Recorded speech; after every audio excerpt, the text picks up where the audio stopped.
All right, folks, here we go. It's Friday. Grab that cup of coffee. Let's go. Time to get after it. Yesterday, markets get hit. Nasdaq gets hit in a big way, down 3%. That's right, 3%.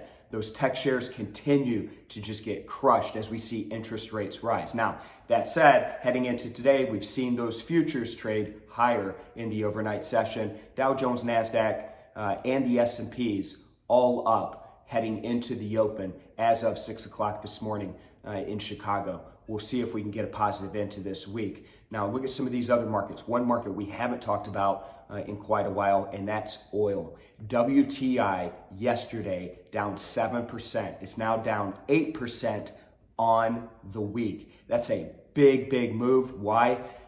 The market's getting spooked with an uptick in COVID cases in Europe, as well as further lockdowns, which is spooking the demand side of that trade. And we're seeing oil get crushed as a result of that. More supply, prices go lower. Keep an eye on that market. Could be some interesting price action to trade. FX, dollar staying strong.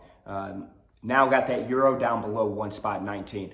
Last thing, for you traders who couldn't make our big educational event this week, we've now got it up on YouTube, the archived version, 6 hours of education. Give it a go this weekend. Make yourself a better trader. It's out there for you. It's free. Take advantage of it. Everybody have a great weekend. I'll see you on Monday.